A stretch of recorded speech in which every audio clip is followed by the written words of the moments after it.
Good morning, good morning, good morning. We are ready to start our Women's Wellness Weekend. Aren't y'all excited? So we're going to gather all this information so we can use it in our everyday lives. But we're going to start out with a prayer, and then Sister Tamisha is going to come up and give her presentation.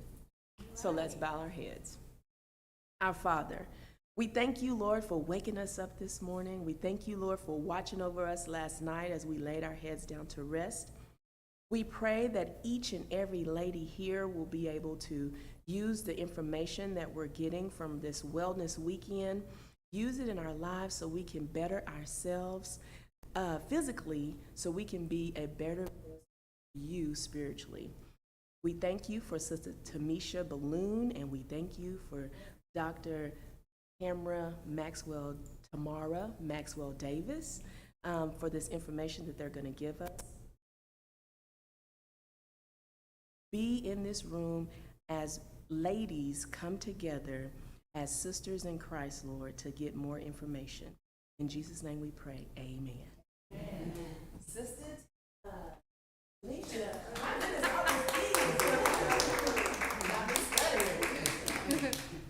Hello, you guys.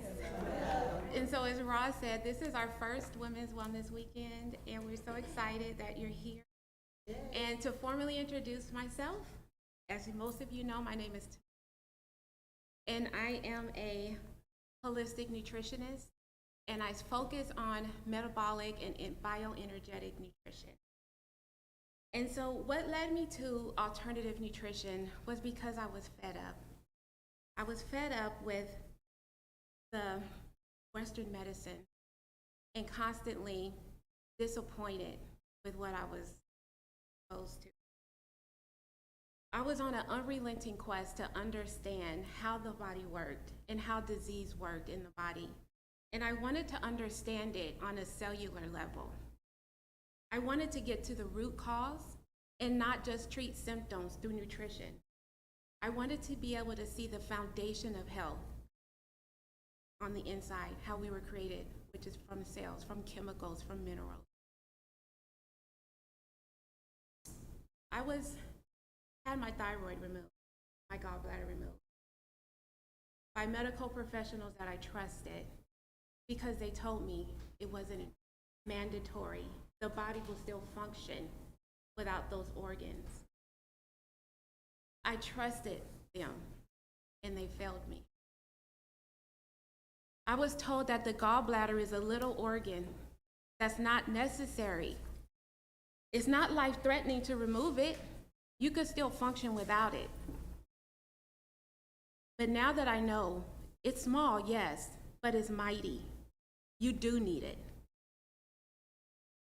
They also failed to tell me that I would have to supplement for the rest of my life in order to support fat metabolism so that I could absorb and digest fat-soluble vitamins, the very nutrients that are needed for cell health. So imagine my regret.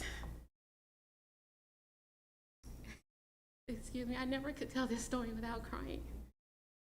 But imagine my regret and discomfort and my anger and sadness I felt after learning later through alternative education that there was another path to healing that did not involve the removal of those vital organs.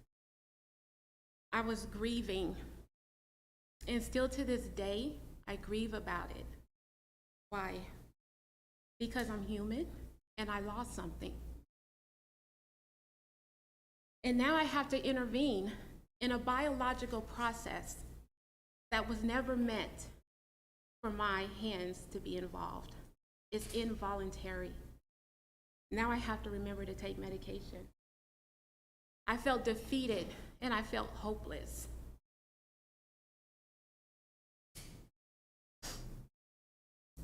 But then God whispered to me in my heart, and he said, I'm not broken. He said to use my story to help other women like me, women who have been told to accept the cards that you've been dealt. Thank you. Women who have been struggling with hormonal issues, given prescription drug after prescription drug, and nothing ever seemed to work until I finally said no. I had enough, and I decided to reclaim my power. And that is my hope for all of us here today, that you leave empowered, knowing that your body was made to heal. Your body is obsessed with healing and your survival. And all we need is to be empowered to know what we need to do so we can reclaim our health. And so with that said, let us look at the definition of health. And according to WHO, which is the World Health Organization, health is defined as a state of complete physical, mental, and social well-being, and not merely the absence of disease or infirmity. WHO's definition was established over 74 years ago when people were much healthier. And it's no surprise because back then, they still honored traditional practices. It didn't pose the same health threats as it does today. But let's take a step further. Let's look to see how the world defines health. Tell me what you see. You guys could just say it out loud. What do you see up there? Diet. Sad diet. Do any of these images surprise you? How many of you have dabbled into some of these fads? I mean, I have. I thought this was what health looked like. I thought I should be doing keto. I should be starving myself. I should eat vegan. I should eat low fat. Stay away from butter. Stay away from saturated fats. No sugar, no salt. Only eat lean protein and salads. I thought that was health because that's what society told me. It's what my doctors told me. It's what celebrities did, so it must be healthy. I see it on TV all the time. I had no other depiction. But yet, America is the top 10th place for one of the most unhealthiest countries in the world. But yet, we are the wealthiest. How can you be the sickest and the richest? Well, easy. By deceiving people. People blindly trusting in establishments and systems to squeeze every bit of money out of you in the name of health, while simultaneously killing them with the images portrayed here. Don't get me wrong, there's context and nuance to everything, right? It's not wrong to want to lose weight. It's not wrong to want to work out or eat a salad. That's not wrong. The implication, though, of achieving those health goals that can happen within 30-day challenges or quick fixes is where the problem is. The mindset is dangerous. Yes, it may work temporarily until it doesn't. I'm pretty sure we have all fallen victim to a fad diet. How many of us have started them? We lost weight, we felt good, and then what happened when we stopped? We gained the weight right back, plus some. Plus, I've been there. Why? Because quick fixes we force upon our body only dig us deeper into the rabbit hole of dysfunctioning metabolisms. Now let's take a look at what health really is. This picture looks completely different, right? We see a bunch of abundance and not restriction. We see a lot of animals. Health is not just any one thing. It is the culmination of many things done daily, repeatedly. And for the most part, it's simple, it's free, and it's easily achievable. Eat real food. That's not hard. I like to say, if it walked the earth, swam in the sea, and fly in the sky, it's a good bet. It's a safe bet. You see a lot of images of animals, and we'll dig into why they are so important later in the presentation. And you see the little couple on the end? We should have a healthy libido, thriving libido. We should have functioning organs. We should have resiliency to stress. We should have gentle movement, exercising in ways that honor our physiology. We should be grounding with the earth, getting back in tune with nature. We should have exposure to sun and a strong metabolism, good quality sleep, eat well, eat seasonal, ripe fruits. And most importantly, at the center, we should have a healthy relationship with God. This picture of health is not of popular interest, unfortunately. Why? Because it involves a slowing down, a connecting with self, an empowering. This isn't attractive to the world. This isn't sexy. This isn't what the world wants to see. They want a microwave body. They want microwave results in a slow cooker body. And that's not how our physiology works. Systems that aim to suppress us do not want to empower us. Let's define healing. Healing is a bit trickier, though. There's no operational definition for healing. So we could settle on using a generally accepted definition as a journey towards wholeness that transcends suffering from a microcellular level to an environmental level. Healing is personal. I know. It's multidimensional. It's a process that requires complete abandonment of control in order to transform the body, mind, and soul. And if you're someone who likes to be in control, healing can be very frustrating because it's slow. It's sometimes lonely and dark. It's not what you see on TV. It's a lot of peaks and valleys. It's not linear. We're not going to find health and healing in 30 days or less.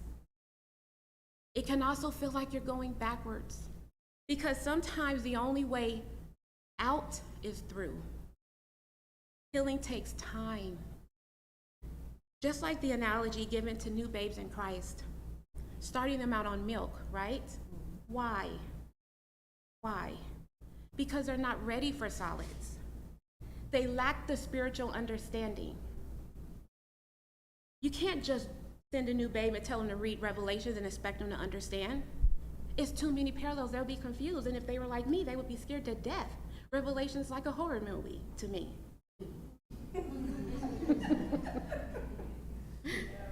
But it's because they're learning a new way.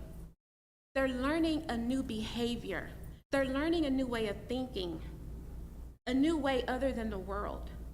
Just like healing. Our bodies, it's learning a new way. It's learning how to utilize nutrients. And if you're chronically ill, your body is very inefficient at using nutrients. It's very inefficient at creating energy and clearing exhaust. It takes a lot of time and patience. But healing is also beautiful. It's rewarding. And it also deepens our faith in God, His love for us and covering for us. But there's no destination, ladies. It's a journey that we will be on for the rest of our lives. It could be a very beautiful journey when we embrace it. Now let's look at exposed. Exposed is defined as an uncovering, an open view to make visible. Do these words mirror our current healthcare system? Or I like to call sick care system? Our model here doesn't seem to think so, and I agree. It does not. To be very direct and clear, we have been misled, misfed, and misinformed by the agencies and the systems that govern our food, medicine, and pharmaceutical industries. It is a profitable business to sell shiny lies disguised in trendy ideologies. They feed us their poison, big food, so we can buy their cures, big pharma, while they suppress our medicine, agriculture, and food. And so you wonder, how is this possible? Well, it's because people would rather believe a lie than the complex truth. Here we have a line of people waiting in the reassuring lie line, and there's absolutely no one in the inconvenient truth line. This is what happens when we blindly follow the very establishments that harm us. And some of us are willing to believe a lie because it's simple, it's easy, it's familiar, instead of exploring the truth, because sometimes the truth hurts and it's too complex. But let me reassure you, we can do hard things.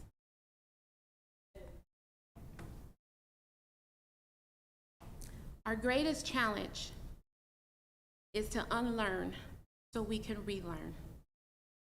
The current medical model is designed to treat disease and symptoms and not foster optimal health and well-being.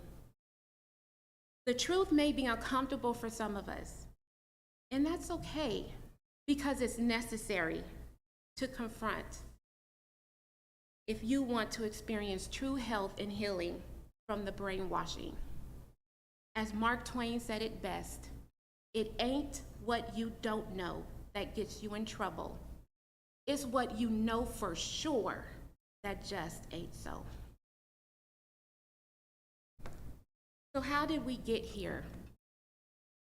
If you are suffering from a chronic health condition, you are experiencing an energy crisis expressed in the form of inflammation. Inflammation is another word for oxidative stress. Oxidative stress happens when the body is unable to utilize oxygen to create energy and clear exhaust. The body is accumulating more exhaust than it is able to make energy. Has anyone ever been exhausted? This is the mechanism that controls that. How did the body lose its ability to harness oxygen? Copper deficiency. Copper, how did we lose copper? Our soils are depleted. We eat low-fat diets. We take a lot of drugs, prescription drugs, birth control, toxins. It's everywhere. Utilizing oxygen requires copper to make copper in its bioavailable form, which is the usable form, so it could chaperone iron throughout the body. This is important because unbound iron is equivalent to a 4-year-old running around with the hammer unsupervised. It wreaks havoc inside of our cells. It impedes all biological functions in the body. In very simple terms, the root cause of oxidative stress, no matter the person, is cellular dysfunction caused by the imbalance of 4 minerals: magnesium, copper, bioavailable copper, retinol, or vitamin A, and iron. And we can see here in our stress circle, the first stage of stress, we lose magnesium loss. This is an acute phase. We go in and out of this phase daily. When we're under acute stress, this looks like, as far as symptoms are concerned, muscle twitching, insomnia, asthma, to name a few. If that goes unchecked, we move on to stage 2. We're losing more magnesium, and now we're losing copper. What this looks like is depression, diabetes, hormonal imbalance, osteoporosis, chronic migraines, and hypothyroid, to name a few. And then again, if it goes unchecked and we're not addressing the stress in our life, we move on to stage 3. This is cell death. This is when calcification and fibrosis start to happen. We have even more magnesium loss, even more copper loss, and now we have energy crisis. What this looks like is Parkinson's, Alzheimer's, stroke, and cancer. Dis-ease is the root of every illness known to men. Dis-ease is the lack of ease. This definition is different than what the medical term defines disease, which is simply the presence of symptoms. It's more than that. The greatest stress in the body is iron stress. And I know we've probably all been told we're anemic. We are not iron anemic, we are iron toxic. When there is too much iron in the blood, the body, God is so good. He created provisions for us. He allows that iron to be stuck, pushed away into the tissue to keep you alive. Again, your body is obsessed with your survival. It will do anything and everything to keep you alive until it's time for you to go. We are not iron deficient. We have too much iron. It's in our tissue. Doctors don't check a full iron panel. They only check hemoglobin or ferritin. That's not enough. Way more is required. So how do we find our way back? What is our salvation? Well, there's a lot we can do. But we'll start with 3 simple steps today to get us back on track. The first thing we can do is to reduce stress. Reduce our stress. We cannot remove it because it's everywhere, but we can reduce our stress and we can become more resilient to stress. And stress is not just emotional, it's physical, it's financial, it's nutritional, it's environmental. Our goal is to reduce the amount of stress because stress creates symptoms and symptoms create medical labels that the doctors like to diagnose us with. Chronic stress suppresses the immune system. It downregulates digestion, causing leaky gut, bloating, a plethora of digestive issues, thyroid issues, hormonal issues. It upregulates iron absorption, which we don't want. It causes tissue oxidation, mineral dysregulation, and suffocates our mitochondria, the cell's engine powerhouse. We need to go back to eating like grandma and her grandma. Go back to eating ancestral, traditional foods that are properly prepared, nutrient-dense, whole food. There's no list of do's and don'ts, good and bad. Just eat real food. A lot of times that's a single ingredient. You don't have to be an expert at reading nutritional labels. And then we need to get good quality restorative sleep. That's only possible in a parasympathetic state, a rest and digest state. That's the only time that the digestive system actually has an opportunity to repair is when you're sleeping. How many of us incorporate some of these principles into our daily lives? Amazing, great, continue to do so. And if you're not, now is a good time to do it because they're simple to implement and they're free and they're effective. And it puts you in the right step to becoming more healthier. But let's kind of dig into each of these. So how do you reduce stress? Is you need to eat. Eat, ladies, eat and eat frequently. This is not the time to be fasting when we're in a healing journey. Quit fasting. Why do I say that? Just as a car needs gas to run, so does our bodies, okay? Our bodies require fuel. Food is nutrients. Nutrients turn into energy in the body. Who has refused to fill their gas tank and then have the audacity to get mad at your car for not running? We do this to our body all the time, right? Why would you expect anything less for your body when food is fuel? The body will adapt, but at a cost you will have to pay, either now or later. When we are stressed, our cells require even more energy. They require even more nutrients to meet the demand. When we starve ourselves, when we lose our appetite, when we're fasting, we're sending a signal to our metabolism. And it's sending a signal right back that it wants food. That's why your stomach won't stop growling. That's why you get angry. Your emotions, you start going through, you get hangry. That's your metabolism. Our bodies communicate to us in the form of symptoms. Quit suppressing them. They are how our bodies communicate to us. We need to learn how to communicate back. You do that by eating and eating well.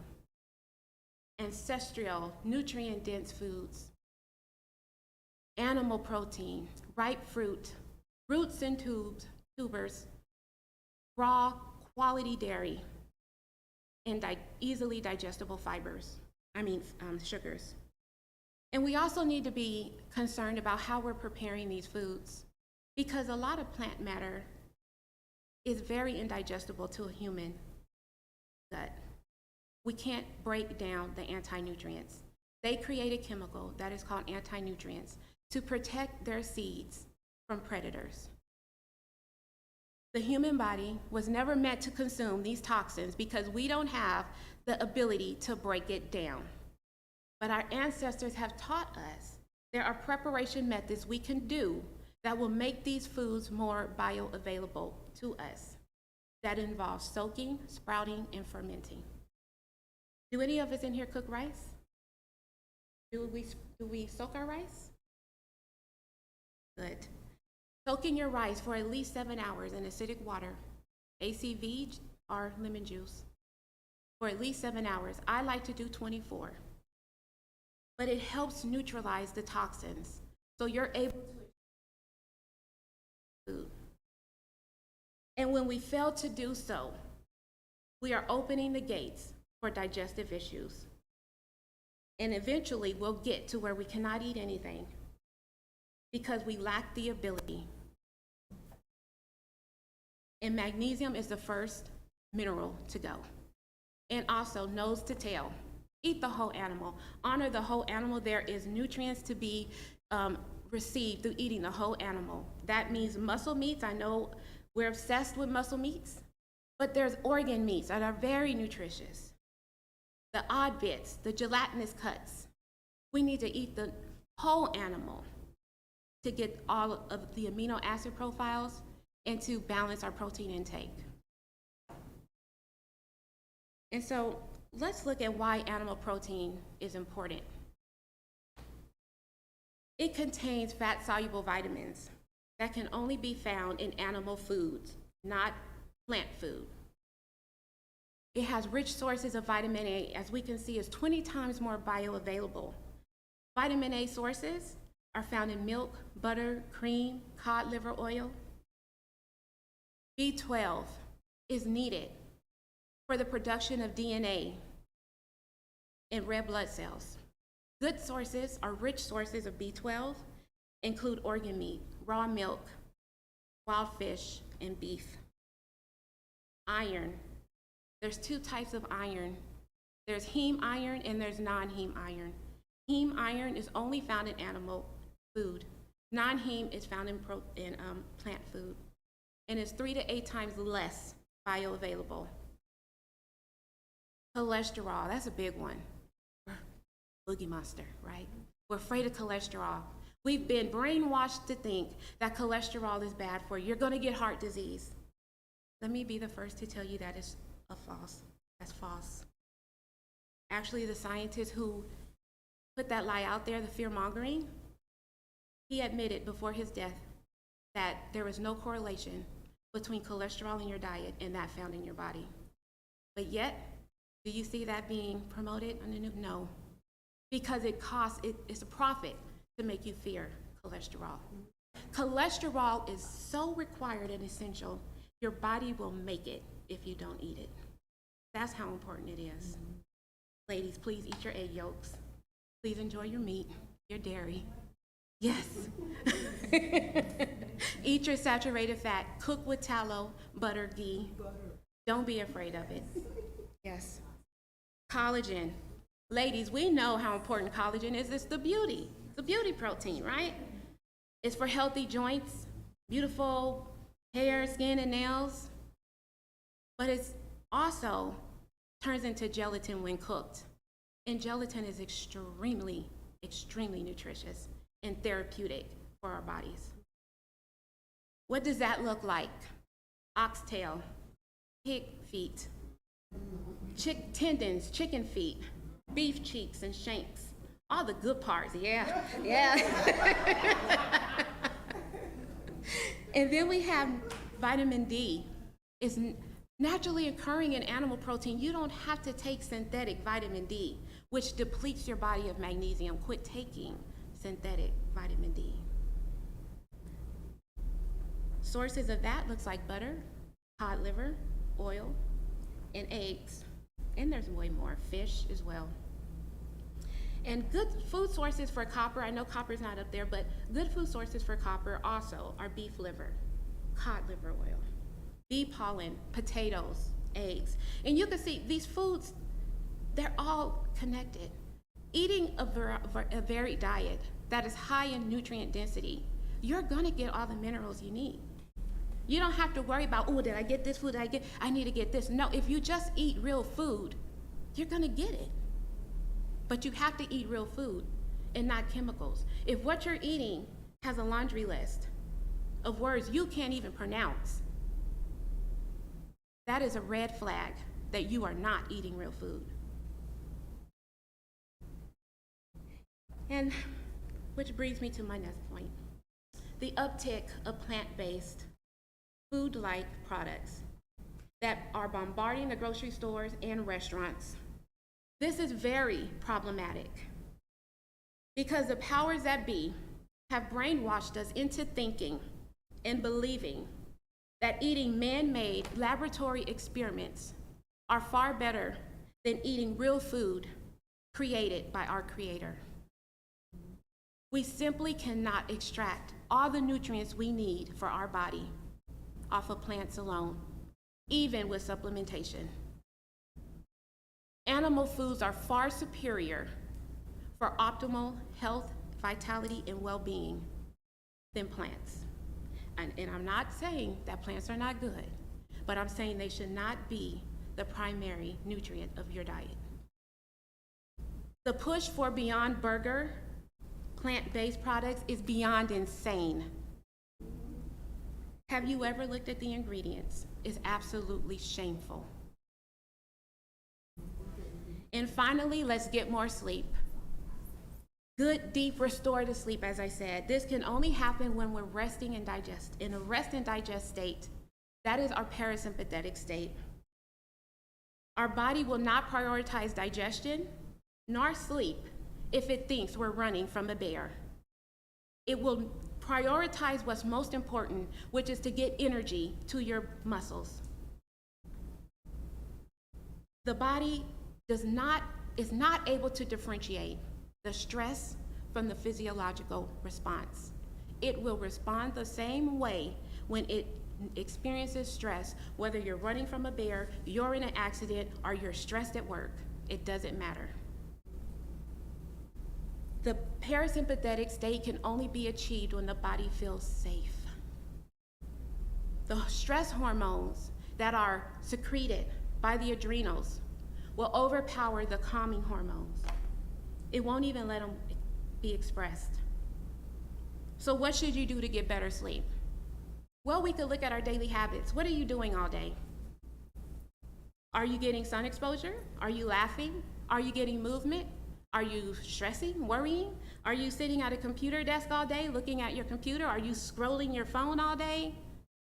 Those all impact your sleep. We need to replete our magnesium and minerals. Make sure you're drinking your adrenal cocktails, for those of you that know about it. And what it is a mineral drink.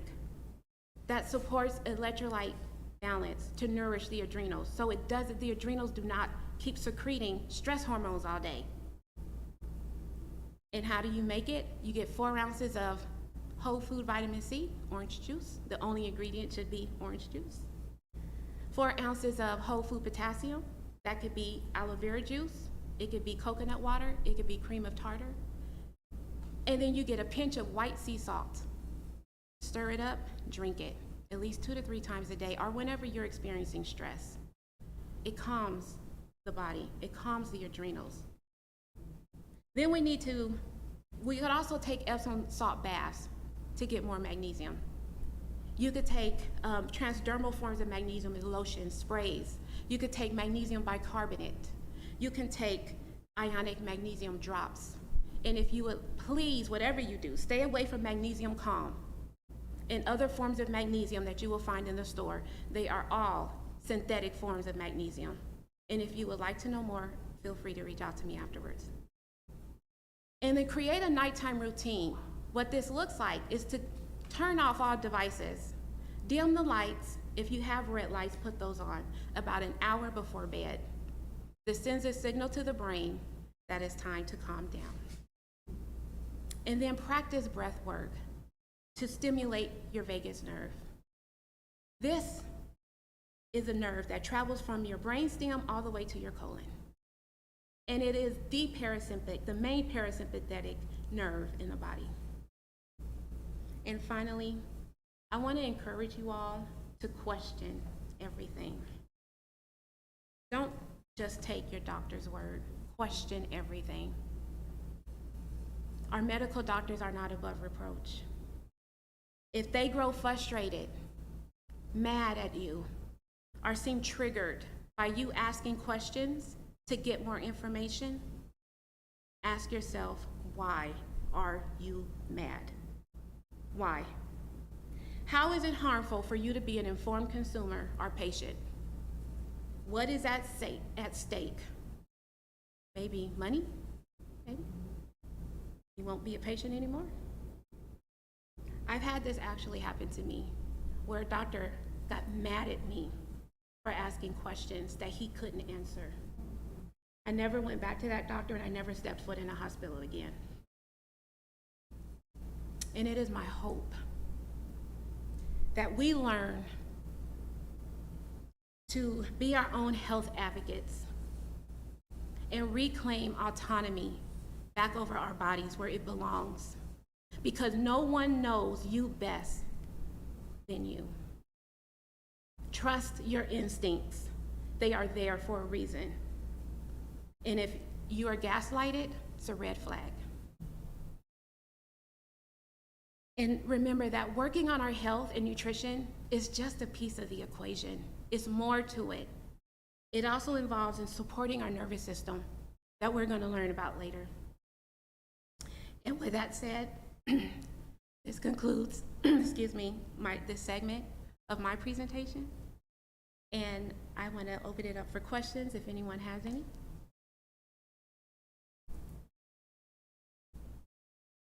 Okay, and this is my handles. You can find me at on IG and YouTube at Internourished, and my website is internourished.com.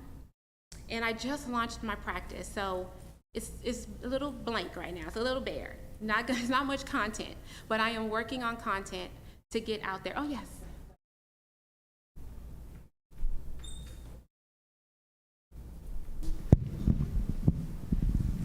So you know the doctors always say that you're low on vitamin D. So what is the best way to get vitamin D other than sitting out in the sun all the time? Yes, and good question. Vitamin D, actually in my field of practice, we refer to it as hormone D. It acts more as a hormone than a vitamin. It is a messenger. It is a signpost telling you that you are deficient in magnesium. We are not, the first place whenever you're told you're low in vitamin D, ask to see your red blood cell magnesium levels. When we're low in magnesium, magnesium is responsible for making vitamin D. So if we're low in vitamin D, we are indeed deficient in magnesium. And the best way to get more magnesium is, like I was saying, through the Epsom salt baths, through supplementation. You could take magnesium glycinate, magnesium malate, through magnesium bicarbonate, which is a drink made out of magnesium chloride and carbonated water. And I could tell you how to make that. So what you want to do is increase your magnesium, and then you will start to see your vitamin D levels go up. And also, let's not avoid the sun, because the sun is still good. The sun needs to kiss our skin, forearm, and our eyes. It creates a constant vitamin in the eyes and vitamin D. So the pills, are they a good thing to take? Yes, you could take magnesium glycinate in pill form, supplemental form, and you could take magnesium malate. There's way more other different magnesium forms of magnesium that you could take in pill form, and I could get a list to you.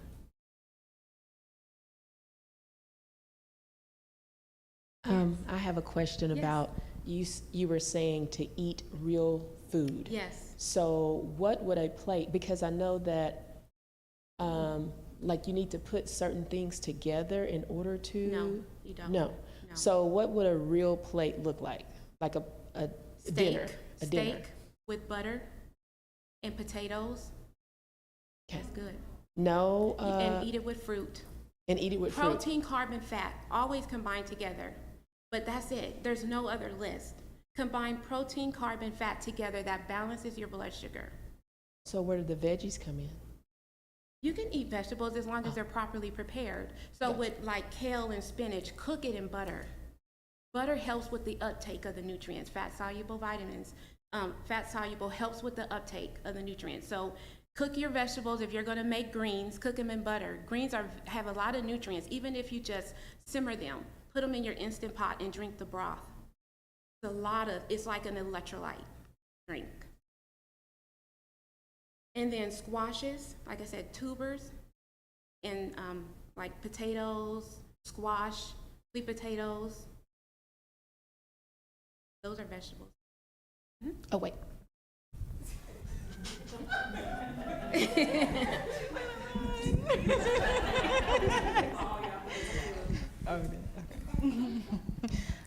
So where does the soaking come in?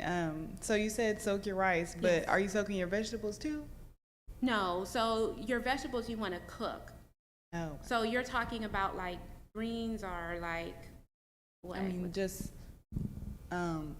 Because you said Like- you soak your rice for 7 hours. So you soak your grains, your rice, like quinoa or even oats, rice, buckwheat. You want to soak it before you eat it. Okay, so vegetables, you always cook your vegetables? You don't eat them raw? Don't eat them raw. Okay. Do not eat vegetables raw because you're not breaking down, again, those anti-nutrients. They have to be neutralized. So when we eat vegetables raw, we're also consuming those toxins, especially if it's not organic. There's a lot of glyphosate, which is Roundup, sprayed on our food, on our soils.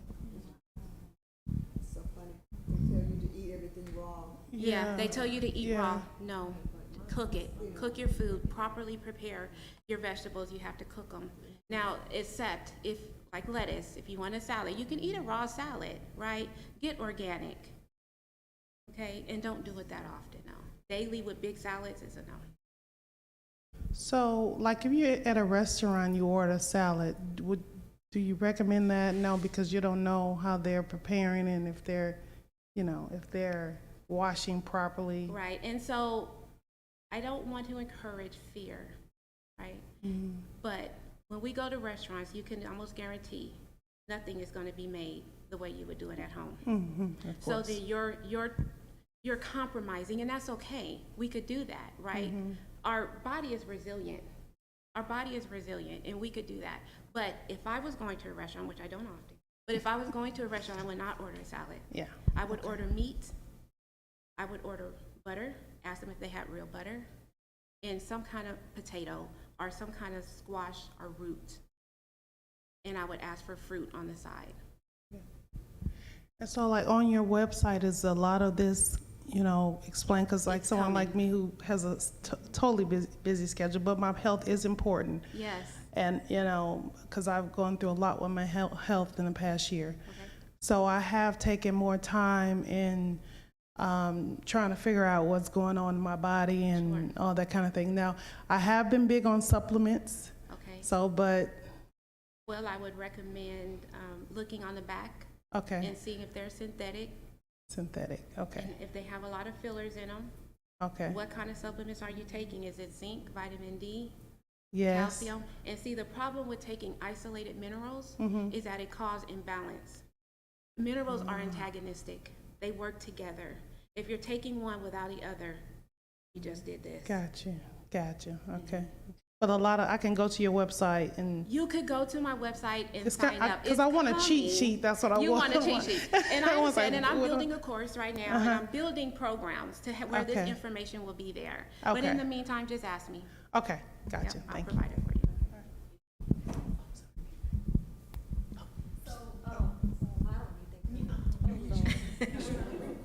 So define real butter, because I'll go to the store and I'll get that great value butter.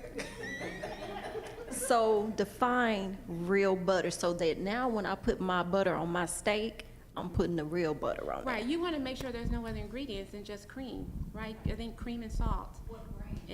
Well, I recommend Kerrygold, but Kerrygold is a good brand that I recommend. And also, there's a Truly butter, I think is what it's called. I can't find it at my grocery store, but I've seen it at Sprouts at other locations, at least on Instacart. But that butter is like 95% grass-fed, so I recommend grass-fed organic butter.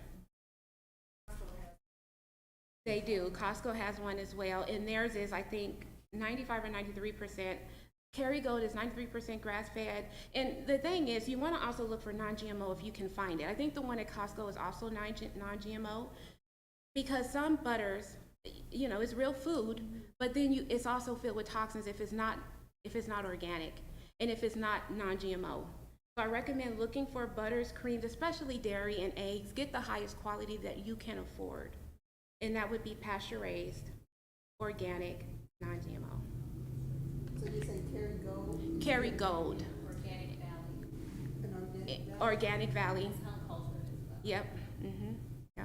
And the name, the one at Costco, I think is it the brand name is just Costco? Yeah. And the other one is Truly. So my mom has high cholesterol. What would her meal look like, or what would she do to help that? And actually, this is going to be controversial because I'm going to say sugar. I'm going to say easily digestible carbohydrates are very, very healing to the body. Sugar is very nutritive to the body. So give me So an fruit, example. fruit, Okay. tropical fruit, Tropical fruit. cooked fruit, Okay. ripe fruit. So fruits that are easily, so an apple, like I cook a lot of apples, so you want to get rid of the fiber. So I peel them because that could be hard to digest on certain people, you know, so you could peel the apples and then cook them in butter, cook them in coconut oil, cook them in butter, cook them in tallow. So my dad is always getting on to her about eating shrimp because he said that's high in cholesterol. Would that be something she needs to cut No, shrimp out? is very healthy for you. I would not avoid shrimp. Just make sure you get wild caught, not farm raised. Any other questions? I can eat butter. Yes, tell them and tell them to show you the studies if you say you can't. Well, she says she drowns everything in butter. Is there a healthy type of? Right, so at the end of the day, fat is fat, right? Fat is fat at the end of the day, and if you consume too much, you will gain weight, okay? So everything in balance, not extremes. We live in the middle. Let's live in the middle, not on the bookends. So is sweet potatoes better for you than the white potatoes? No, They're not? no. Sweet potatoes have a lot of beta carotene. Anything that's orange, it's hard to break down beta carotene. You can break it down into retinol, but it's at a slower conversion rate. And in a slow metabolic body, that's very expensive to do. So I recommend white potatoes, organic, or red potatoes, but they're not that much healthier than white potatoes, no. Yes.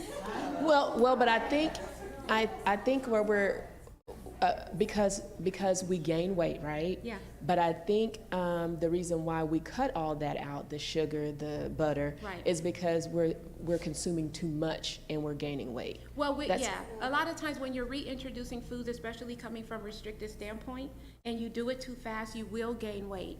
But also, let me remind you, weight gain is not necessarily bad. It is part of healing. And if you work with me, you will probably gain weight before you lose it. Because your body has been so efficient at breaking down food to create energy, it's just gonna sit there for a while until it learns how to do it. And that happens through consistency. Okay. Any other questions? Well, thank you guys so much. I appreciate it. And next, I want to introduce our dear sister, Dr. Tamara Maxwell Davis.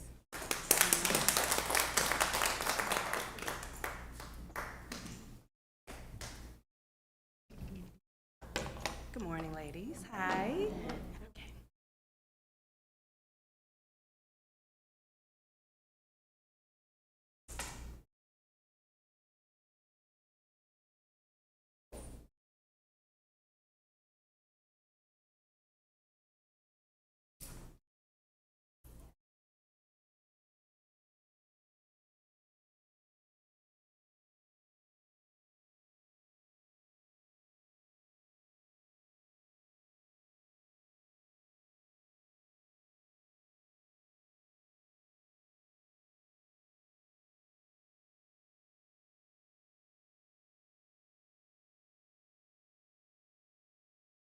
Okay. Good morning. Hi. That was beautiful. We appreciate you, Sister Tamisha. I mean, your testimony, your gift of nutrition. You and I have vibed for over a decade, back and forth, just about caring for ourselves and becoming whole, and just the beauty that God has given us in our vessels, right? So, am I in control of this? Because it's not. Oh, okay. Okay. It's going the wrong way. I'm unable to, okay, now I got it, okay. All right, so I am going to introduce and explain to you the chiropractic portion of health. For the most part, this Wellness Women's Weekend is comprised of so many areas of health. There's so many foundations of health. There's so many root causes of health that we want to expose. Tamisha dealt with the nutrition portion. I'm going to deal with chiropractic, but chiropractic from a standpoint where I'm exposing the things that we think we know about health, that we don't know about health, and that no one is telling us about health. So we begin. So what does John 3 tell us? 1 and 2. Beloved, right? I hope that you are prospering in every aspect and in good health, just as your soul is prospering. So we take care of our soul, right? That's why we're here. We're sisters in Christ. This is what we do, right? We love one another. We build one another up spiritually. But are we taking care of our health? So here we go. This root causes here that I'm showing. So structural, that's what I'm going to focus on today. Tamisha took care of the other aspect, which is improving our foundation. But when we look at above, do any of these aspects refer to you? Obesity, fibromyalgia, arthritis, diabetes, cancer, heart disease, autoimmune? Are any of these issues that your family has suffered with? Yes. Your loved ones? Yes. Any of you can relate to these personally today? Yes. Yes. Okay. So you see all of these root causes? Nobody talks about these when we go to our MD, right? They may touch on a few things, but do they really give us the full foundation of why we're dealing with the things that we're dealing with? We didn't have these things as children, right? Where did they come from, right? Oh, then we're told genes, genetics. Genetics is not up there as a root cause, if you keep looking. Go on. What is our problem? That's our healthcare system. Sister Balloon touched on that wonderfully and beautifully. I'm gonna dig a little deeper. So our healthcare system, which is the US model, pretty much everybody in every nation in the world base their healthcare model off of us, or at least we think that, right? Because we think we're the richest, we're the best, we're the healthiest, because why? We have more doctors, we have more medical schools, we have awesome research, Awesome technology, constantly putting out journals of medical association and research. You see it all over the television, all over the news, the new this, the new drug, this new surgery, this new procedure. Just constantly being bombarded with all this technology. But are we healthier, right?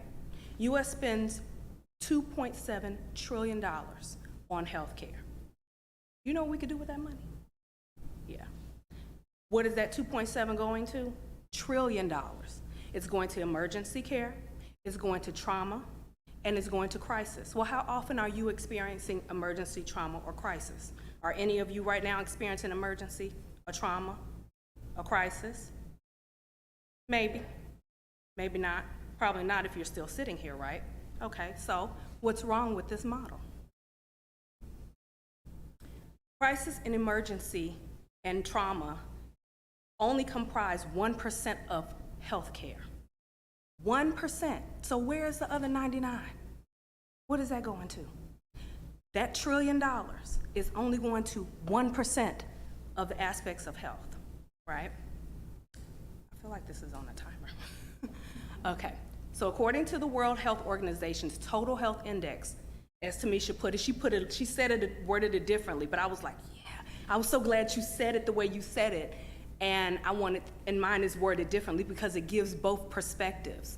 We are 79th out of 81 industrialized countries as far as health and how we handle these diseases that are listed.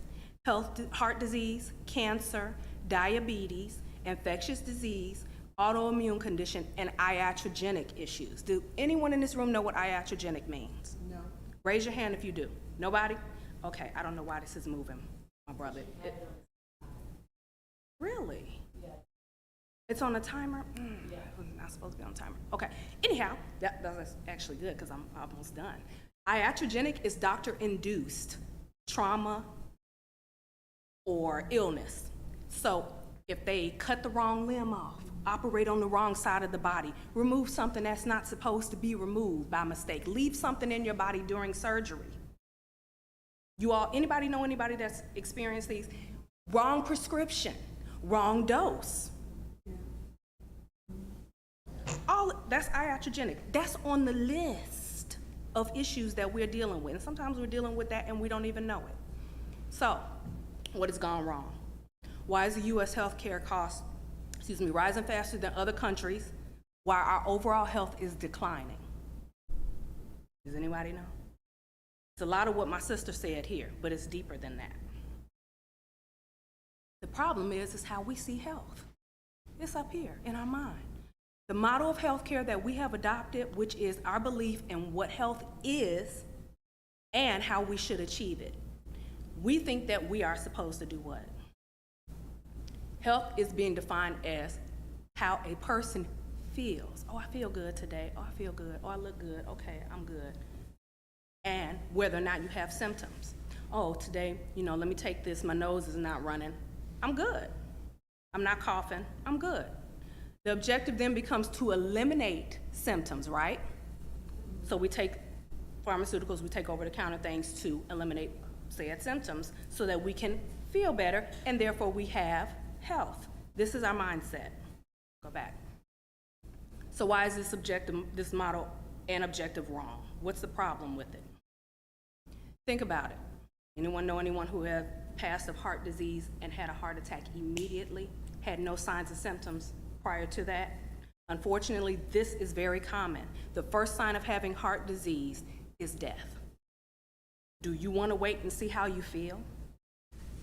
Anybody? I do know somebody at the casino doing this. Bam, hit the floor. Now they had signs, they had blood pressure and they had diabetes and things like that, but they were managing them, right? With pharmaceuticals and things like that. And it didn't work, right? Because we were simply masking the problem. So don't base your health on how you feel or the lack, existence, or lack thereof of symptoms. So there is not one single, and my sister touched on that too, I was happy. There is not a single medical or science textbook or encyclopedia that defines health by its symptoms or how a person feels. So Dorland's Medical Dictionary defines health as a condition of optimal physical, social, mental, and spiritual well-being, not merely the absence of disease. So you have to have a balance, right? We all want balance in our lives, right? We don't want to be on the bookends. We want to be in the middle. I like that. And Webster's Medical Dictionary defines health as a state of being sound in body or mind, and not simply freedom from physical disease and pain. So pain, we can't ignore how we live with chronic pain, right? A lot of us do. I live with pain, but I manage my pain differently. How are you managing your pain? And is your pain your health? Are you masking it or are you addressing it? So we have the real definition of health here. See that beautiful sister playing the piano? How your body expresses health. We have a finely tuned musician. She's been trained. She continues to practice. She continues to do the things that she has been taught to do, and she does it on a daily basis, right? And it's always in the forefront of her mind to practice said piano, right? She has a piano. Whoever created and built that piano created it to its proper usage, tuned it to its proper sound, so that when she sits at that piano and it's properly created and she starts to play, what happens? Beautiful music. Beautiful music. This is your body. Health is optimal, but variable. We are all different, right? So we express health differently because God made us individually, right? Created us unique. But we are all given the opportunity to have optimal health. It just varies from person to person, what that looks like and how you express it and how you practice it, right? How you are taught, what you believe, right? Your training, and then you sit at life's table, which is her piano, and then innate intelligence kicks in, right? Innate intelligence is our God-given ability to heal. He's already put it in us. There's nothing that we have to do. Say you get a cut, right, on your arm. On that cut, do you have to think, oh, heal, heal, heal, heal, heal, and the rest of your day, that's all you're gonna sit down and do it is say heal, heal, heal? Does anybody do that when you get a cut? You go off about your day, right? Because it's a tiny cut, and you're like, God got this. Let me just, it might hurt a little bit. You might put a little something on it, but at the end of the day, it really wasn't that healed it. It was God. He put it in us. And what happens is you turn around and there's a scab there. You're like, that might itch a little bit. Eventually it'll fall off, right? And then you look back and it might even be a little tiny scar there. Sometimes some of us are healing so well the scar is gone. You don't even see evidence of it. You don't have to think about that. That's innate. Does that make sense, everybody? So it encompasses all 11 major organ systems of the body. We don't ignore one. We don't remove anything from one. We don't dismiss anything from the other. We look at the whole human, the whole body, the whole vessel. Everything that God has given us is encompassed in health. And you don't want to ignore the mind, the body, and the spirit. So symptoms. Anybody ever had any of these symptoms before? Yeah? Cough, sneeze, fever, vomiting, pain, diarrhea. Pretty common, right? You figure body's trying to tell me something, right? What's our first impulse? Medicine. We run and we get something to get rid of those symptoms. But let's look at the statistics on how this works. Americans consume 68% of all the drugs in the world. Did you all know that? That's a lot. I mean, we're just one nation, you know. But remember, we're not getting healthier, right? We're getting sicker. Yeah. Half of all Americans take at least one prescription drug daily. How many of us are taking at least one prescription drug daily? Are we changing our health with that prescription drug that we're taking daily? United States prescription drugs, this amazed me. And I think it's even higher after COVID. But they haven't drawn up all the stats yet after COVID. But jumped from 335 billion in 2018 from 30 billion in 1980. Do you see the vast change? I was a kid in 1980. You know, I couldn't even imagine But the total amount that is spent in 2020 is $384.4 billion. After COVID, $744,984,994. That's the dollar amount that big pharma is pocketing, thanks to most of us, right? 1 out of 5 people have medical debt. They are getting rich, right? That's why we're the richest nation in the world, because we consume more pharmaceuticals than we consume nutrients. So the U.S. is the most medicated country in the world, right? So the CDC estimates 20.4 million Americans are living with chronic pain. Does anybody know anyone living with chronic pain?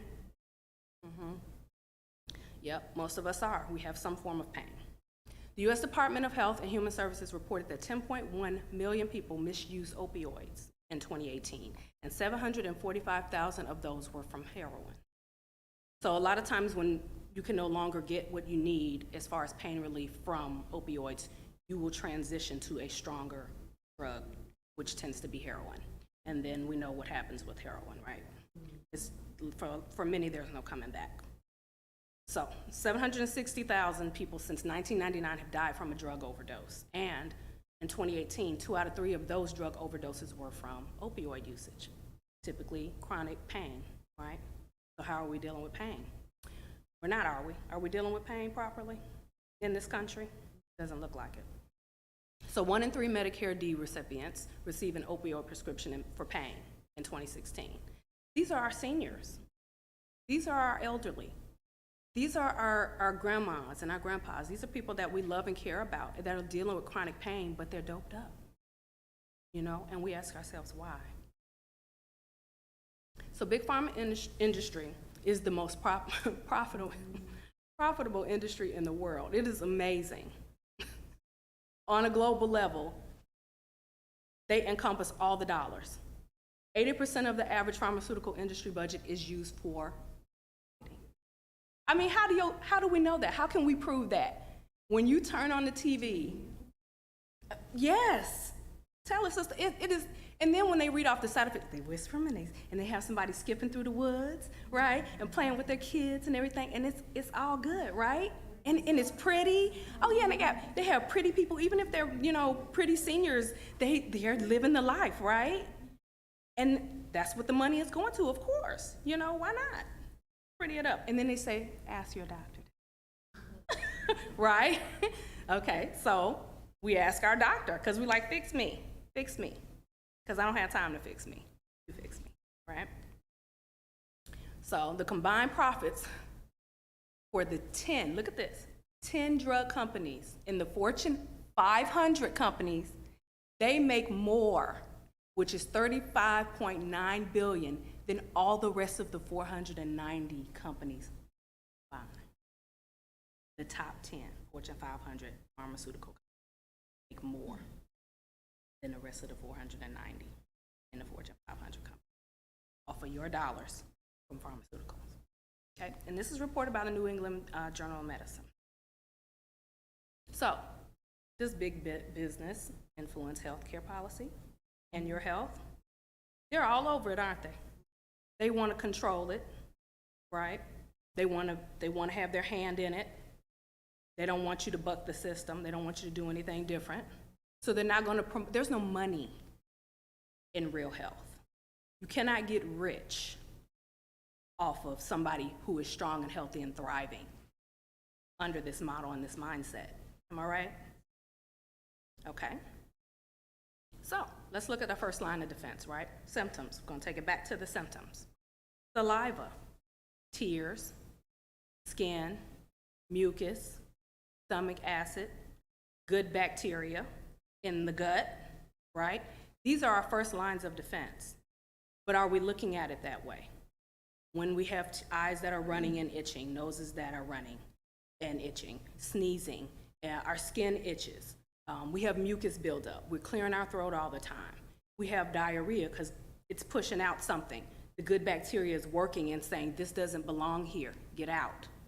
Are we stopping these symptoms? Stomach acid, one of the things that people experience is acid reflux. Does anyone have acid reflux or know anybody with acid reflux? Very, very common, because we have lowered the stomach acid, and the pH in our stomach is not low enough, rather, that we're given something to say, oh, you have too much acid. You need to get rid of that. Oh, you have too much. No, you don't have enough. Because what you're coming in contact with on a daily basis, inhaling and eating and consuming, the body needs to be able to block the rest of your vessel from experiencing any kind of ailments or pains or disease from that possibly spoiled food or air you ingest. Even with COVID, breathing in the virus that's floating around. Stomach acid is very critical in your immunity. Okay, let's move on. So, symptoms. You have Pepto-Bismol, right? Pepto-Bismol, see it's running, it's constantly going. That's health. That's a symptom. But once symptoms are gone, that's healing. But if you do it with symptoms or do it with pharmaceuticals, is it really gone? It's still there, but you haven't healed it because it hasn't gone away. So one picture is showing that fluidity and release of the Pepto, but then on that other one, it's still there. All you did was stop the flow. You didn't remove the problem. So let's look at what Gray's Anatomy says. Every function of the human body is under the control of the nervous system. Its function is to coordinate all the other organ systems, which there are 11, and structures, every cell, tissue, and organ in the body, and to relate the individual to their environment. So how you're adapting, how you're responding to the environment that you're put in is very important, and the nervous system is responsible for all of that. And this is our nervous system, at least a portion of it, your brain and your spinal cord, very critical. It communicates with the entire body, and it does that by sending messages from the brain down the spinal cord to every peripheral nerve, which is connected to every cell, organ, and tissue in the human body. So to understand health is to understand that central, sorry, what's happening? Oh my goodness, is there a way to mute that? Sorry. Okay, so he's reading it. To understand health is to understand the central nervous system. The central role of the brain and the nervous system is to maintain the resistance of the body. So health maintenance is the primary function of the brain.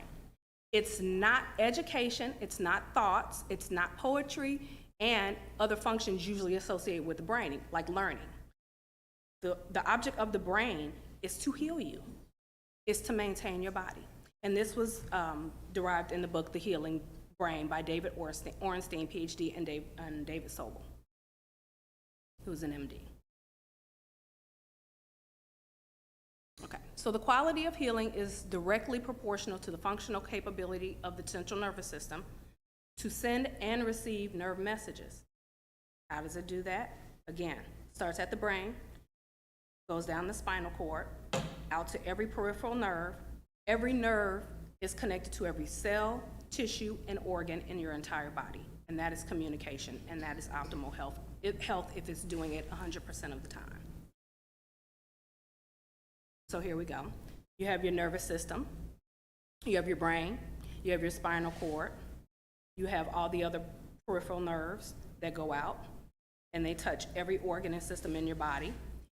And it's covered and protected by the spine, the vertebra, and by the skull. So we have two parts of the autonomic nervous system. Sister Tamisha touched on those. So we have the parasympathetic and we have the sympathetic. The parasympathetic is where you want to be the majority of your life. You want to be in rest and digest.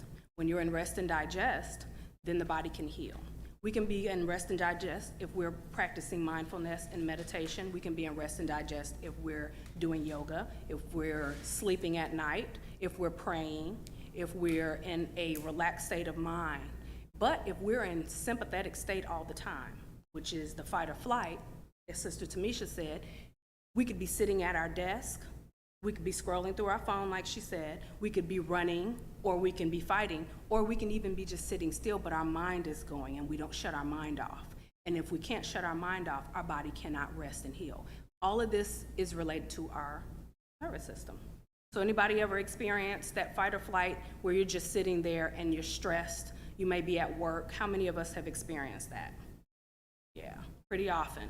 And even just in our mind, you know, just preparing for, even for today, you know, it was a stressful state. Is that good for us? Are we healing in that state? No, we're not. And that is, the system that's responsible for that is our human nervous system. So let's talk about our human nervous system and another aspect of it, which is the enteric nervous system. This is the one that very few people talk about. You hear that 70% of the immune system is located in the gut, but they never really talk about how it communicates with the brain. You have 100 trillion happy bacteria in your gut, but most of the time when we go to a doctor's office, what are we given? Antibiotics, is that correct? Anytime you come down with something, what is one of the first pharmaceuticals that your doctor wants to prescribe? Antibiotic, exactly. So if 70% of our immune system is found in our digestive tract, and since childhood, maybe even birth, we've been given antibiotics, when COVID dropped in, were we ready? We weren't ready, were we? We were not ready. And they knew that. So what did they do? Oh, you got to get this vaccine. Oh, you got to get this. You got to get that. Oh, you got a mask. You got to do this. You got to do. Yeah, because we weren't prepared. We were not prepared. God wanted us to maintain this, but the pharmaceutical industry does not get rich off of healthy people, right? And this is where what happens. All that good stuff that our sister just introduced us to, processes food and produce, vitamins, enzymes, and fatty acids, in addition to so many other things that the body has been designed for us to heal us, right? And to maintain our health. But nobody talks about that on the news. Wash your hands, right? Blow your nose, cover your mouth, 6 feet distance. You know, this is health. There's a gut-brain axis. There is a connection. There is a communication system within the gut lining and the gut walls that mimic the brain. So if you're having gut issues, 9 times out of 10, you're having brain issues. And they do come in form of certain labels or symptoms, you know, and then we are given something to mask those labels and symptoms, but we're not getting to the root cause. We can heal our guts, ladies. We can heal our guts. God healed my gut. I don't have time to share my story because my story is very long, but some of you know my story. Some of you know. And this is possible to become whole so that your brain and your gut are communicating 100% of the time and doing what God has designed it to do, and your immunity is built up. It is possible. Again, I want to show you that there are a lot of things that stem from there being a dysbiosis, is what they call it, or imbalance in the gut. So when you take a ton of antibiotics, you disrupt the nervous system. You just disrupt the ability for the brain to communicate fully with the body, or with the rest of the body, because immunity lies in the brain and in the gut. So the central nervous system is protected by the hardest bone in the body, the skull and the spinal vertebra. Everybody is familiar with that, right? We all have a spine, we all have a skull, right? We know when we get back pain, right? We know when we get headaches. It's considered the master system of the body. We have 7 cervical spine, or vertebra. We have 12 thoracic vertebra, and we have 5 lumbar, 5 sacral, and then the coccyx is made of 3 bones. One thing that picture doesn't show that we also consider a very integral part of the nervous system is the occiput, which is the very base of the skull. This is a spinal segment. Has anyone ever seen one of these? Maybe? Okay, so spinal segment. Actually, this is more like 2 spinal segments, but a spinal segment is considered the 2 vertebrae, then the nerve root that runs through, which is the yellow thing, And then there's the disc. The spinous process sticks out from behind. Each one of those vertebrae has its own spinous process. But this is how your body communicates, or your brain communicates with your entire body, down your spine. This is undeniable. There are, every joint, every part of your body has nerves, a blood supply, and a venous system. So every part of your body can be out of alignment or disrupted. What this disruption is called is a subluxation. Has anyone ever heard that word before? No? Yes? Some of you? Okay, good.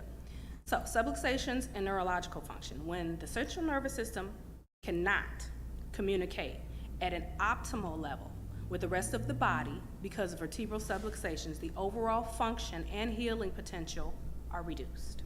Has anyone ever heard that concept before? No one's ever told you that. So you go to the doctor's office and do they check your nervous system?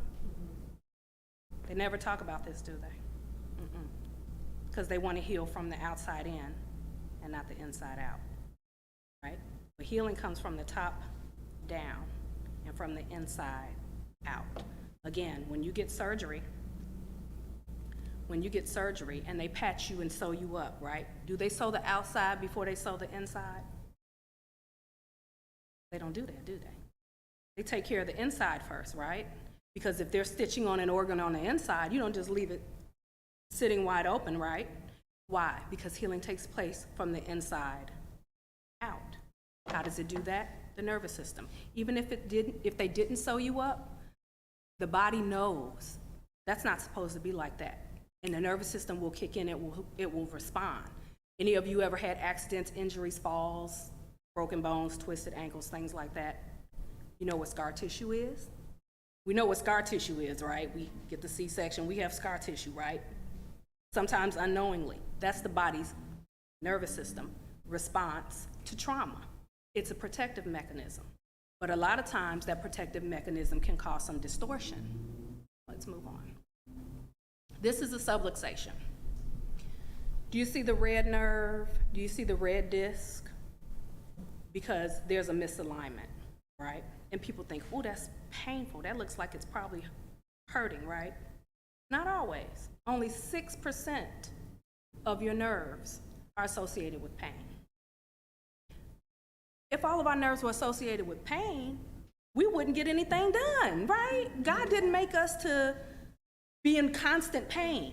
That's not normal. It's common, but it is not normal. So this is what a subluxation looks like to me as a chiropractor. But if you take something from the outside in, you can just kind of stop feeling that, right? But does that make it go away? More than likely it doesn't. Okay, so this map shows something very similar to what I handed you all. I just wanted to give you all an idea of the organs that are associated with it because you don't have organ pictures on that form that I gave you. But it does, the nervous system is intricate. God is intricate and deliberate, right?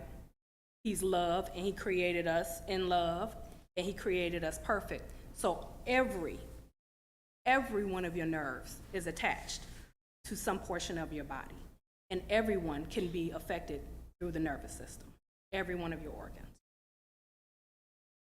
Okay, so are subluxations always evidenced by pain or symptoms? Do we think they are? Do you know if you have a subluxation just sitting here right now? You don't know, do you? Remember what I said about the heart attack, right? Remember about how we feel? Okay. Any of us doing this right now? On a computer? Any of us been born before? Yep. How were you born? Did somebody yank? Have we seen births, Sister Amber? Mm-hmm. Are they gentle? Are they easy? No. Do we play sports? Soccer, hitting balls with our heads and things like that, and being kicked. I'm talking about you, yeah. My baby girl, yeah. Trauma. Look at the young man in that backpack that's bigger than he is, right? Car wrecks. Like, oh, it was just a fender bender. We didn't get no care for it. That was me. No care. I'm good. I'm in my 20 snapback. No. no snapback. It caught up with me. That's a whole nother story in itself, my sisters. That's a long story, but these are causes of subluxation. Now, typically you hear about the car accident and they say, you know, go see your chiropractor after a car accident. You see it all over the television, right? But these other aspects are also traumas too. Okay, let's talk about more traumas. Here we go. Thoughts, toxins, and traumas. This is one of the foundations of chiropractic. How we think, right? If we're thinking bad thoughts, negative thoughts, stressful thoughts, what happens to our shoulders, sisters? If we're depressed, sisters, what do we look like? Right? We don't stand up tall, right? We hunch over and our head is like, right? Toxins, foods and chemicals, if you drink, if you smoke, if you're taking pharmaceuticals, if you're eating the wrong things, processed foods, your nervous system responds to all of that, all of it. And it will play a part in whether or not you hold up. You know, if you're not eating the right foods and foods that provide energy, what happens, right? Trauma, we just talked about that. So we have micro traumas and we have macro traumas. So the macro traumas are like what we saw previously, but the little micro ones are something, well, some of those were micro. So let's talk about the backpack, right? Let's talk about the texting and being on a computer and sitting, right? Those are little micro traumas that occur over a long period of time that will affect your posture. Crossing your legs.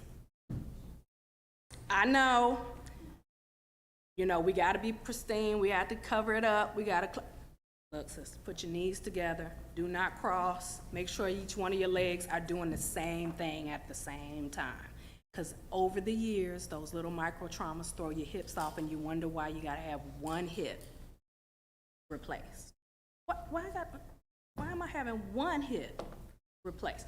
Because I do like that, and I'm carrying those babies on my hip, right? And I'm doing stuff like this and carrying the baby on my hip, and then I switch, but you know, I'm right-handed, so I gotta switch back, right? All of these little things add up over the years, okay? And nobody tells us this when we go to the doctor's office, am I right? Nobody says this, okay. So a subluxation is very real. Now look who said it. It was a PhD, a spinal biomechanical expert at the University of Colorado. A subluxation is very real. We documented it to the extent that no one can dispute its existence. Vertebral subluxations change the entire health, of the body by causing structural dysfunction and the spine and nerve interference. The weight of the dime, just a little dime, on the spinal nerve will reduce its transmission by 60%. That's a lot. A lot. And a lot of the time, you won't know it's there until you feel pain. And once you start feeling pain, it's been there too long. More than likely 10 years. Okay. So, hyperfunctional or hyper meaning increased, hypo meaning decreased, function, we're talking about neurons, along a neural chain prevent normal nerve transmission, causing disturbances in the homeostasis or the balance of a cell, a tissue, and an organ. So these are major parts of the body. So we know what an organ is, right? But did you know each one of your organs is made up of trillions and trillions of cells that have specific functions within the body? So does anybody know anything about the pancreas? The pancreas secretes, but it also brings in, right? So it excretes, and it brings things in, right? It uptakes. So it has dual jobs, which means it has more than one type of cell to promote those functions within the body. If those are disrupted by the nervous system or by a subluxation, then we may end up with diabetes, or we may end up with pancreatitis, or some sort of symptom that shows up. But again, it's a symptom. But what is it a symptom of? Is it a symptom that we uncover, or is it a symptom that we mask, right? Subluxations of a vertebra occur in all parts of the spine and in all degrees.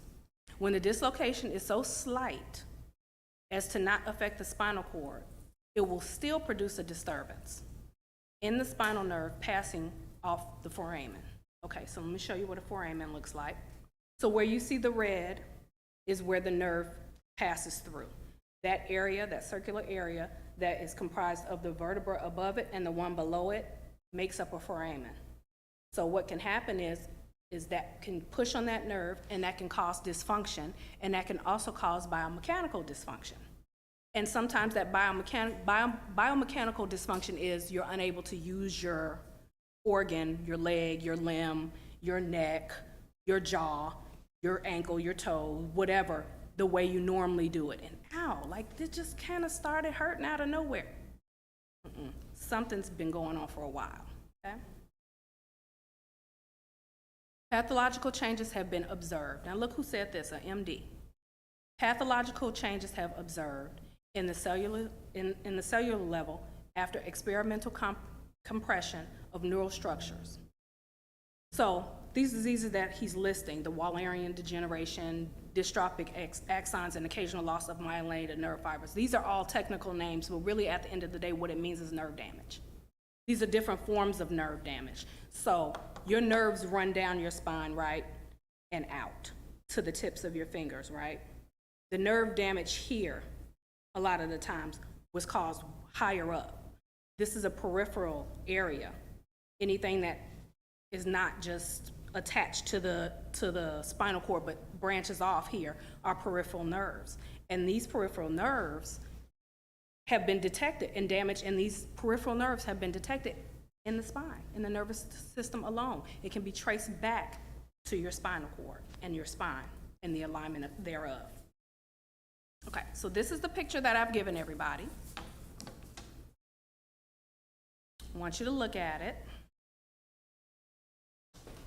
We're going to come back to it. If you see something that stands out on you and you have questions, please let me know.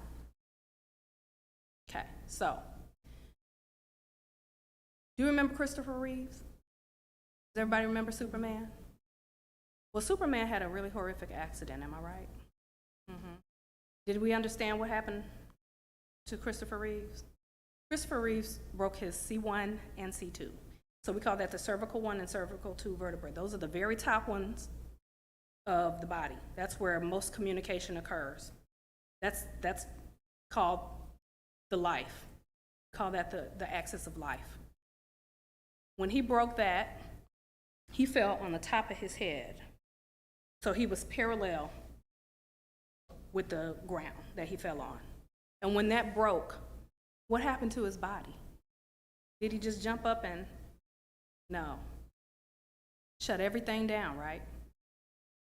This is happening to us, but it's happening slowly, okay? Subluxations have to do with posture, and they have to do with health. Even as small. We haven't had the accident he had, praise the Lord, right? But immediately, his body could not function, right? Immediately. Ours, if not addressed, is slowly shutting down. Most postural effects, right, and moderates every physiological function and breathing to hormonal production. And this is by the American Journal of Pain Management. So this is an MD-funded journal that is pointing everything back to posture, and we ignore posture. Homeostasis and nervous system function are ultimately connected with posture. We say that again. Pardon me. Abnormal posture is evident in patients with chronic and stress-related illnesses. So you can find postural issues in people with, high blood pressure. My water is over there, thank you. And high blood pressure and heart disease. Thank you. Is my body responding?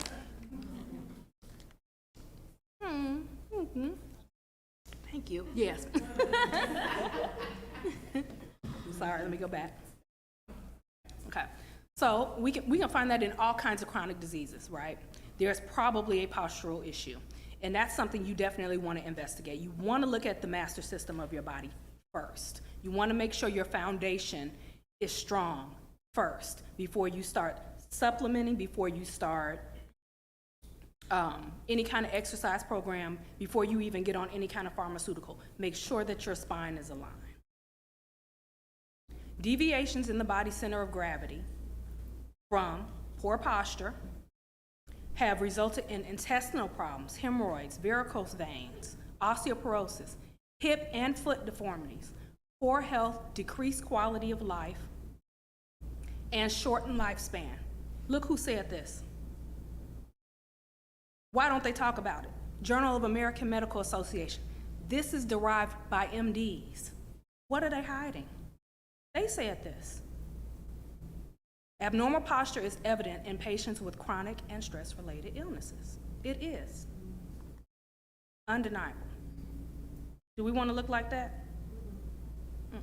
Despite the considerable evidence and the posture affects physiology and function, the significant influence of posture on health is not addressed by most physicians. They ignore it. And they know they do. The beginning of the disease process begins with postural distortions. Dr. Hans Select, Nobel laureate, said it. Can't deny it. So, what is the purpose of what I do in chiropractic? Chiropractic saved my life. Whole nother story, but it did. Twice. Long story. But what I do is I detect and I correct vertebral subluxations, okay? And I physically adjust your body. These are 3 different ways, well, 3 different instances. The top one is activator, the bottom one with the baby is activator, because we assume that babies can't get adjusted, right? Because we are used to the Bruce Lee popping and cracking and the things that we've seen, right? Not so. There is a gentler form. The gentleman in the middle, he is doing a manual form.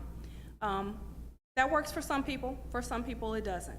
For me, what works great for me is activator, and that's what I practice. Activator is a gentler form of a protocol that has been researched and backed. There's tons and tons of research. If you want to look up activator methods online, you can do that. I'll send you a link if you want to look it up and do your own research, but it is definitely backed and it's been proven, and there's a protocol. So when using this, I don't adjust you like I adjust anyone else. I ask your body what it wants, and then I adjust it based on what it tells me. So there's a protocol that goes along with that, and if you have any more questions, I would love to go in depth with you, and even if you want a consultation and we can go over some things, I would love to show you. But I am going to demonstrate. There are 4 levels on this. I'm going to start at level 1. Can you all see? So that looked like it was strong, right? This is what we use on babies. But it goes all the way up to 4. Stronger. Y'all see that? Do I need to do it again? Y'all see it? You did? Okay.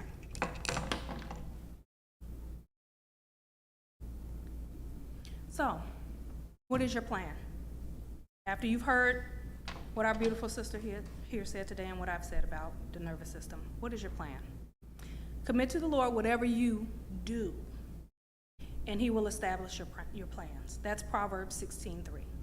May He give you the desire of your heart and make all your plans succeed.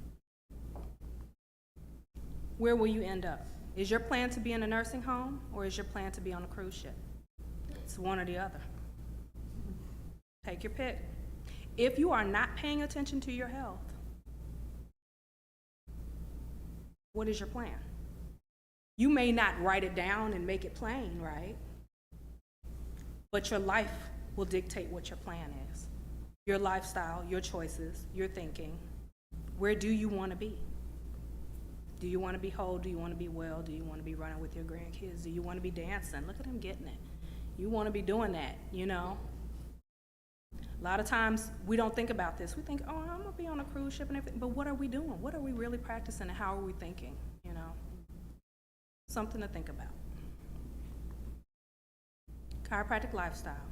It's your choice.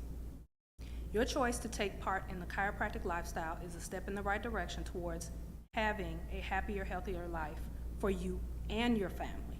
So if you're going to get care, make sure you're passing it on, taking care of your loved ones as well. And the last thing I want to leave you with is this. Do not Do you not know that your bodies are temples of the Holy Spirit? Do you not know that? Do we know that? Yeah. Who is in you, whom you have received from God? You are not your own. You were bought at a price. Therefore, honor God with your bodies. And that's 1 Corinthians 6:19 through 20. Plans fail for lack of counsel, but with many advisors, and anyone else in this room, they succeed, right? And we thrive. That's Proverbs 15:22. So back to that sheet. Just want you all to look that over, okay? If you have any questions, please. My card is attached. Here's my information.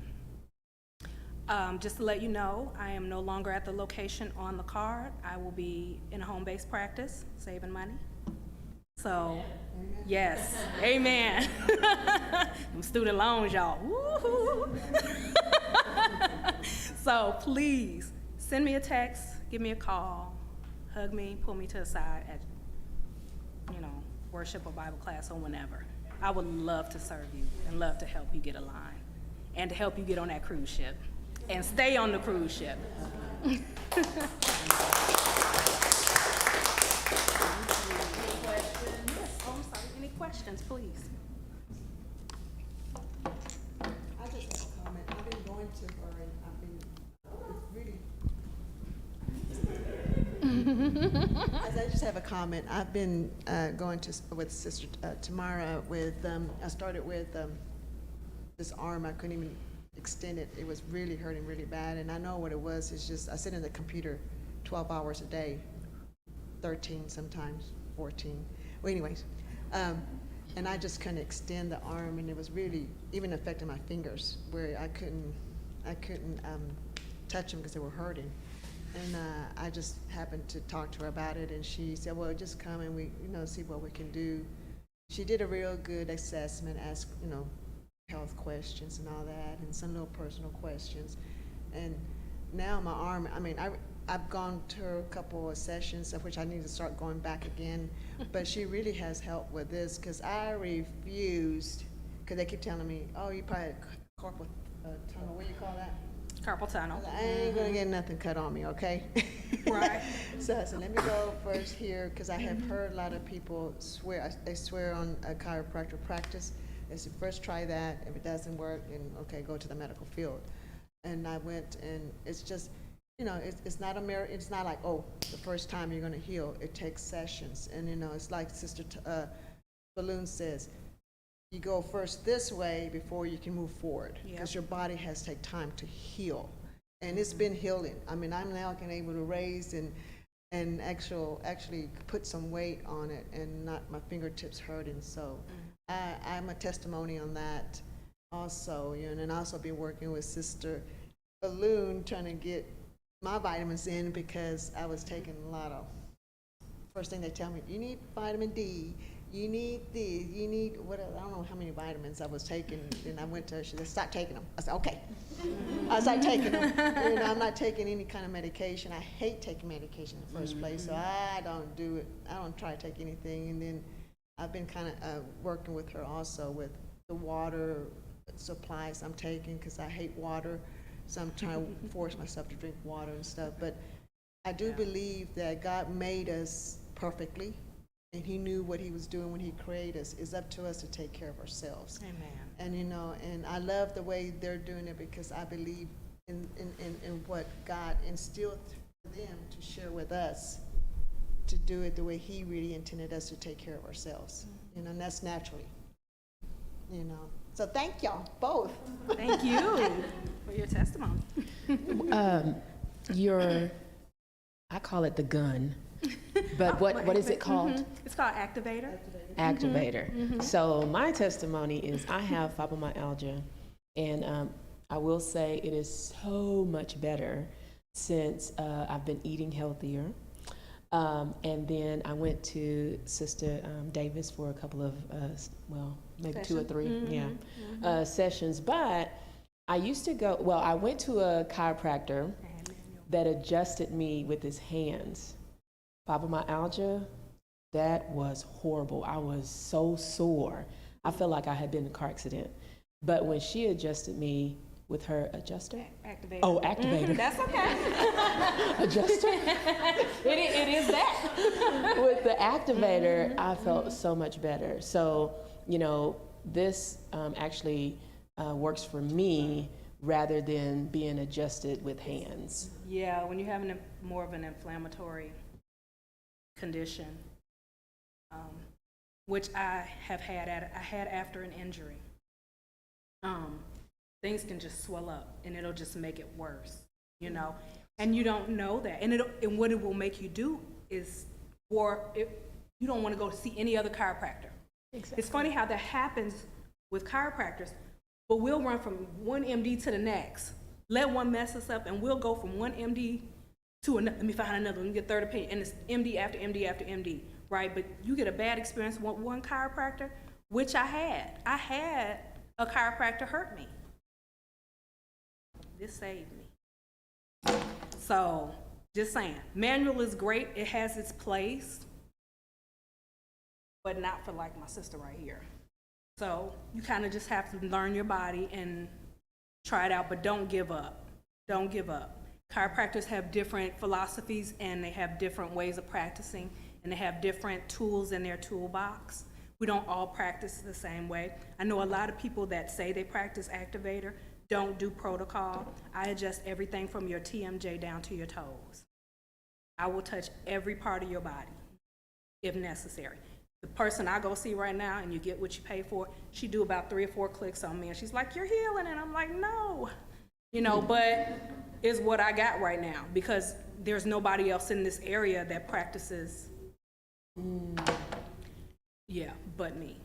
Question. So you were telling me, because I have the gut issues, I have horrible digestive issues. So what was the procedure? What was the technique that you said you were going to do? I can't remember the name of it. Was it the soft tissue or was it? You said for my birthday. Oh yeah. Oh, I was gonna. I hadn't got it done yet, so I'm here for my birthday. You said. You know, girl, you know we almost 50 now. Craniosacral. I know my sister Amber is familiar with craniosacral therapy. If you have any kind of trauma, I don't care if it's emotional, there's probably a misalignment from the communication from your sacrum all the way up to your brain and back and forth. So I want to try some craniosacral on my sister and see if we can help with that chronic pain and just to get that energy moving so that when my adjustments take place on her, they stay. Because there are many reasons why a person who gets adjusted has to keep coming back. It can be other lifestyle things that Sister Balloon talked about. Your lifestyle, your diet, your pharmaceutical intake, your stress level. These things can play a role in whether you stay adjusted or balanced or not. We talked about the thoughts, toxins, and traumas. So a person will say, well, I gotta keep going back and it's costing me this and costing me that. Well, then let's look at every aspect of your life. And that's the difference between a chiropractor, most chiropractors. Not every chiropractor, again, we don't all practice the same way. So you wanna find someone that's gonna look at you as an entire being. They're gonna look at your nutrition, they're gonna look at your stress, they're gonna look at your lifestyle, they're gonna look at your exercise, they're gonna look at your relationships, all of that. Be ready to open up because some of these things are gonna play a role in your overall health, you know, or demise of it. Excuse me. So I have one patient right now who is very highly stressed and she comes to me once a week. I said, no, sweetie. I really need to see you 3 times a week. But because she's so highly stressed and busy, she can't see me 3 times a week. She just started coming to see me twice a week. And she says, I already see the difference. Think about if you want to lose weight. Are you going to exercise 1 time a week? You ain't helping out, sis. She said, okay, but we know that's not really effective. Am I right? Right? Or say you eat out 5 times a week and you're like, I'm gonna get this salad today, right? Yeah. Is that gonna help you? No. Counter all of that up? No. So it has to be consistency, right? Muscle has memory. So in order to retrain the muscles to, you've been crossing your legs for decades. Now I need to get this hip aligned. I can't do that overnight. I need to make those muscles that have not been doing their job remember what their job is. And that takes repetition, and it takes time. So yes, craniosacral will help to relax your body and get that energy flowing and remove some of the interferences in a different, more gentle, even more gentle than, yes, I'm excited to try it on. Thank you, ladies, for your time. You guys, look at all this talent and all this information we have in this room. My goodness, I'm excited. I'm excited to be healthy and to get healthy. Any questions or comments? No?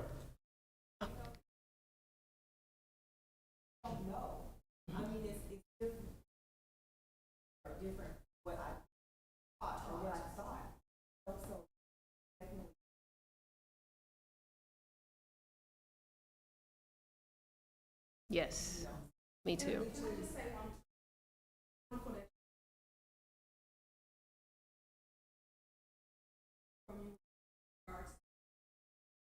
Topics that you want us,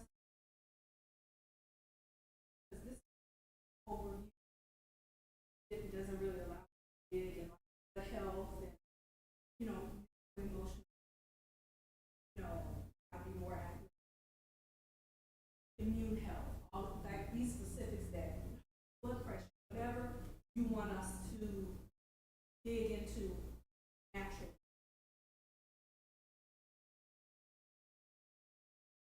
Beautiful. I like to be more like, I know they're saying, taking blood pressure, make very low dosage, but